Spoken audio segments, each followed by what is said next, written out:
Yo, how's it going, guys? It's Richie Unicorn Caller here, and I hope you guys are having a wonderful day. Today, I am going to try to explain the Nightmare Dungeon to the best of my abilities. I usually don't make guides or tutorials as I'm not really good with them, but hopefully this gives you kind of like a general idea about the dungeon and stuff like that. So first of all, prerequisites, of course you have to finish the main storyline of Wallaroo, so you want to make sure you turned in all your story missions, and then after that you should see something pop up on your screen talking about how you need to visit Wallaroo again. Just go to the main hub, which is Hope Springs, and then you should see some dialogue pop up, or you should see like a quest be there by one of the characters, and then it's pretty straightforward. From there you go to the dreaming, and then you'll be at this little dungeon sigil type of area. So obviously if you already know that and you made it that far, good. You have the dungeon unlocked for yourself. Of course, this is the level 170 dungeon. Nobody can teleport in, so everybody has to, like, you know, go in the sigil and all that fun stuff. Obviously you can't bring like a level 50 in here, of course. But yeah, it's a very fun dungeon, and there are a few concepts though that you do need to know, because you know, prior to like standard mode and stuff like that, this is like completely different. So first things first is that there's going to be a lot of spells that you can't use, right? You can't use enchants, you can't use PvP banned spells. The only spell that you can use are the ones that are allowed in PvP, and the reasons for that is because this takes place in a challenge mode type of atmosphere. So I'll explain just a little brief summary about challenge mode, but like I said, you can only use PvP allowed spells. This also means that you can actually use some of the PvP only spells. Apologies for that. But yeah, you can use a bunch of stuff, and you know, you can kind of like, you know, customize your deck for a sense. So over here, putrefaction, this is a death Rochambeau PvP only spell. You can't use it in the traditional sense of PvE, but for this dungeon you can actually use it. Basically it clears up to 3 charms from the enemy and actually places about 3 weaknesses on them. So yeah, it's a pretty decent. It's definitely, I would have to say, a good little introduction for new players to get interested in advanced combat, especially since you have more access to kind of like, you know, set your deck up and, you know, use all these spells that maybe you couldn't have because you didn't go raiding or you don't go PvP. So, you know, this is a good, I guess, a little introduction for it.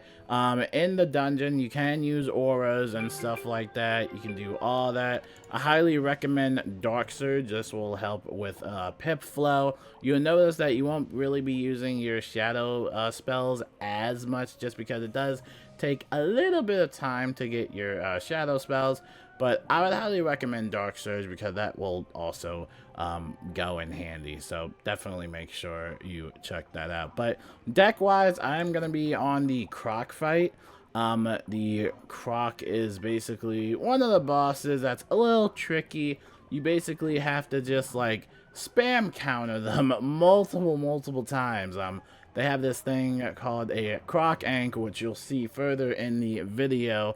And basically, the only way to actually defeat this boss is if you have no Croc Anks on the field, then you're pretty much clear to hit. It's a very heavy on communications type of thing, and just knowing what round he actually uses the Croc Ank. So you kind of have to like count the rounds, or just do it at a time when he doesn't have any Croc Anks at all, and then you're pretty much clear to hit. We're also going to walk you through the maze and stuff like that, you know, what to do, the whole process of it, and also some tips and tricks, and also some glitches, because this is a very, I guess, not really a buggy dungeon, but there is a few things that I guess you can kind of do to give yourself a tiny bit of an advantage. Of course, there's the Fire Shark pet, which of course is bugged. I don't know what's taking them so long to do a patch for that, but if you have that pet, you can use that pet spell card.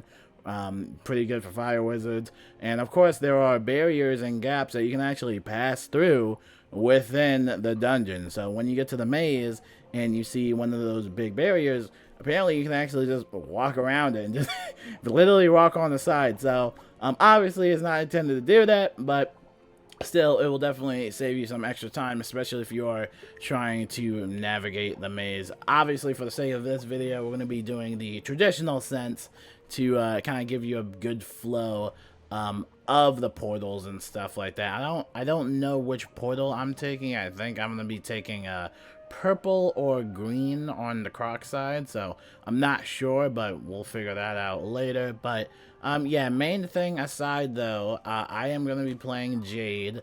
Attacking wise, I'm not really much of a DPS player, but if I would have to recommend anything, definitely Dark Surge and definitely the Reinforced Aura. If you don't have Reinforced, you can swap that out for a Frenzy. However, just be careful with Frenzy because it is going to increase the amount of damage you take. And the reason why people use a Reinforced pet is because it just lowers your resist. It doesn't actually increase the amount of damage you're taking. So just be careful when you are using that Frenzy Aura. Now, alternatively, you can use the classic School Auras, which is also a decent alternative. You're not going to be like doing the most amount of damage, but it is still a safe bet if you are tending to die a lot or if the survivability is a little bit low on your side. And I think that's kind of like the main thing about this dungeon is pretty much survivability. I think that's like the big part that a lot of people get stuck on. Of course, the maze is going to trip you up a little bit, especially if you don't have a good memorization of it.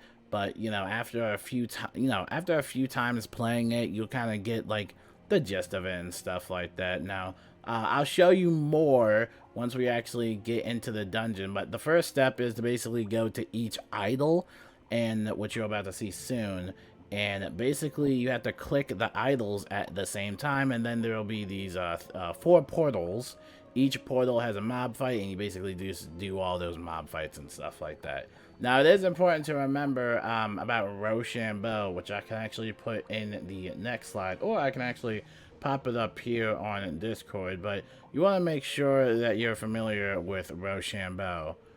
So now let's talk about counters and Rochambeau and stuff like that, which I'm assuming that not a lot of people are familiar with Rochambeau. I mean, if you played a little bit of Beast Moon Hunt, you might be a little bit familiar with it, but in this sense, it's a little different. So as you can see here, these are the types of buffs and buffs that you don't use against each type of like minion or boss school. Now in the beginning fights, it's a little tricky though, because at least one of the mobs, I think it's like Fire and Death or whatever, that usually steals charms or whatever. But regarding of that, this does apply to most of the bosses or all the bosses. And this one's a little bit tricky though, especially memorization wise. But over here we can start off with a Fire. As you can see, that Fire is a blade type of school, so you can use, I guess, blades only. But in the sense, you cannot trap or shield against a fire mob or fire boss, for the fact of that matter. Honestly, let's just get to the boss part. I think most people already know how to do the mob fights. Let's just say this in the traditional sense of the mobs. Let's say you're on the Croc side, and the Croc is dual schooling Fire, right? Like there's a secondary school is Fire. Basically means you can blade only. You just cannot use any traps or shields. So basically blade stack, and in this traditional sense, the Croc is always going to be balanced. That is its mastery of balance. I think the Digerian dragon is like myth always. Don't quote me on that, it's been a while. But again, you just want to pay attention to their primary school and their secondary school, because these cheats will apply. So again, for Croc, Fire, blades only. If it's life, blades only. You just cannot use any traps or dots. So this does mean that you can use shields, and you can actually set yourself up for a shield gambit, which will do a massive amount of damage. So highly recommend that for Myth, Ice, and I believe Death is also a shield gambit school. So definitely make sure to check that out. And also for Storm, if you have a Storm Croc in this sense, you can basically use blades and traps. You just cannot use any dots or HOTS, which DOT stands for damage over times, or heal over times. So definitely make sure you're watching out, especially for the storms. Storms are typically the easiest to go for because you can do pretty much both. But again, just make sure you are being cautious of the cheats and stuff like that. This one's typically easy. Now for Myth, again, it's Blades plus traps. However, you just cannot use any shields, and you just cannot use any weakness or debuff, right? So you can't really set yourself up for like a negative charm type of attack like Storm Oni or something like that. You just can't do that. Then over here we have a balance. Balance is blades plus traps, so you can use blades and traps. You just can't have 9 pips. This doesn't matter for Croc. He thankfully does not have that ability to like do anything crazy. In a traditional sense, it doesn't matter in I would have to say Dragonspire rating and Azteca rating, I believe, where the mob will like pop your pips or give you a mantle or something like that if you have too many pips. But further than that, though, you can do whatever you want for balance. Now, on balance Croc, you just cannot use a global. But other than that, yeah, you just blades and traps only. Yeah, blades and traps, you can do whatever you want for balance, pretty much.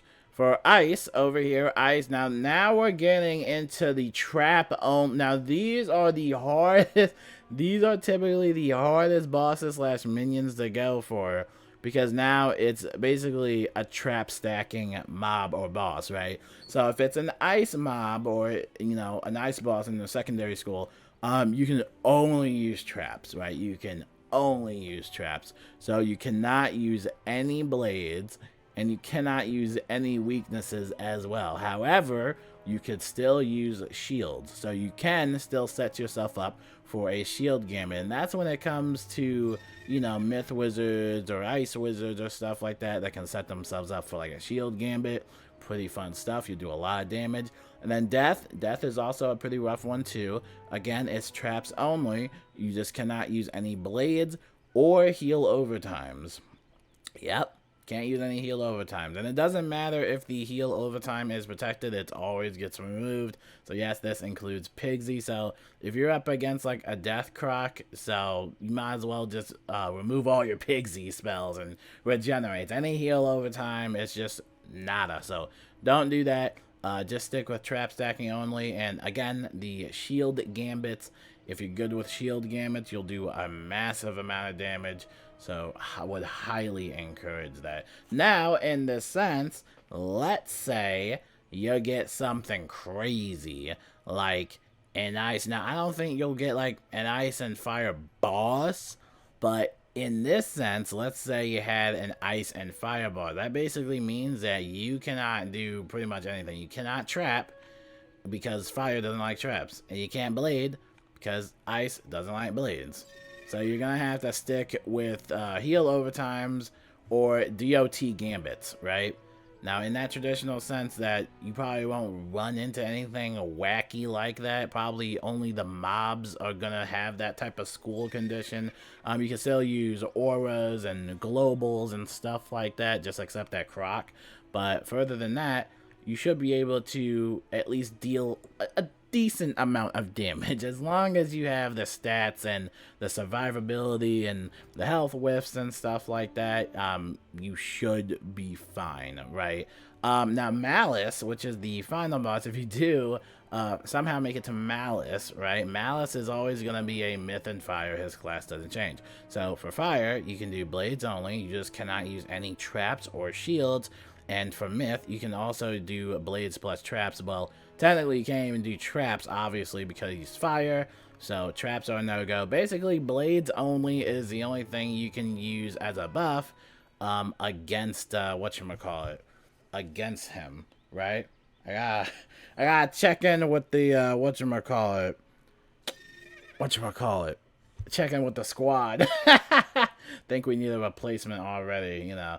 So, you know, the funny thing is, though, it's actually surprisingly hard to try and find a team to do this dungeon rather it is to find like 12 people to do a raid, which is kind of funny. But yeah, going back to Malice, Malice will always be a myth and fire. So basically you can just blade stack. You can't use any weaknesses, you can't use any shields, you can't use any traps. So just blade stack and you should be good. You can use heal overtimes, you can use dots, so damage overtimes and all that stuff. So yeah, pretty fun stuff. Alright, so moving on to the next clip. I think my team is ready, or they gotta find a replacement. I don't know what's going on, but on to the next clip. Hopefully I get some gameplay rolling soon. Alright, finally found a team to do this with. We're doing this with 2 balanced wizards, so I don't know what's gonna happen, but I'll give you a step-by-step of everything that happens in the dungeon. So over here, first thing you're gonna see, a big broken dream. This one is just kind of like a tutorial type one. You know, it shows you to go around it. You can hide in these barrels to avoid it. Of course, if you get caught by one, it's gonna take you all the way back to spawn. So just be sure to be on the lookout for this. You're gonna station all of your wizards or characters over here by these negative energy idols. And then you're just gonna say, oh, click it. Oh, did it work? I don't think it worked. Okay. Now, this is usually a very hard part if you're not using any comms. Now you must avenge. Alright. So over here, any portal. Any portal. You can choose any portal. There's going to be 4 portals, 2 on each side. There's going to be color-coded ones and all that stuff. And, you know, all that fun stuff. Only we can drain. Hatred. Destroy anyone else who tries. So, Hatred of Drover, this is a life in ice, meaning you can't really blade or trap against that one. But yes, each mob is going to be on the playing field, basically. So, again, that's when the teamwork emphasis kind of comes in. Ooh, bet. I'll join VC. But, whatchamacallit? Yeah! You pretty much got past the first part, so I'll show you again real quick. Come over here. But yeah, basically when you first start, you get these little wisps. Now only 3 of these wisps are gonna spawn in at a time. Sometimes you can get super lucky and just get all 3. And sometimes you can get like all 3 mana, which you don't really need. Basically, if you have like at least 2, that's pretty much fine. I usually suck up the mana wisp if I already have a low amount of mana. That way it can spawn in a potential like extra health wisp. So, you know, that part is all up to you though. I'm sure you can do it either way, but preferably you just want as many health wisps as you can. Now, like I said, remember, only 3 spawn at a time. So like once you collect one, you have to wait like 2 or 3 minutes, and then whatchamacallit, you know, you just pick it up again. So, you know, now there are glitches and there are, you know, a bunch of things you can do in this dungeon. I'm not gonna be doing all of that for KI's sake. We're gonna play this fair and square. Alright, we're gonna play this fair and square, so should be interesting. But as you can see here, when you go against this broken dream, you're gonna go in the slow motion. That's gonna try and basically put you back at spawn. Right? I would imagine that when you're first doing this for the first time, you're probably going to get stuck. Like, you're really going to get stuck a lot of the time. So, again, make sure you just avoid the broken dream at all costs. Now, there's going to be more broken dreams when you get to the maze part. And the maze is probably going to be one of the toughest part. Honestly, I would have to say the boss fights are pretty easy. You kind of already know a rhythm to it and all the cheats and whatever. I'd have to say the hardest part is navigating the maze and collecting the dream water. I think that is probably going to be the hardest part. But while the DPS players are taking care of the mob fights, I'm going to try my best to get out of this broken maze. I'm going to have to use this bell. Give me that.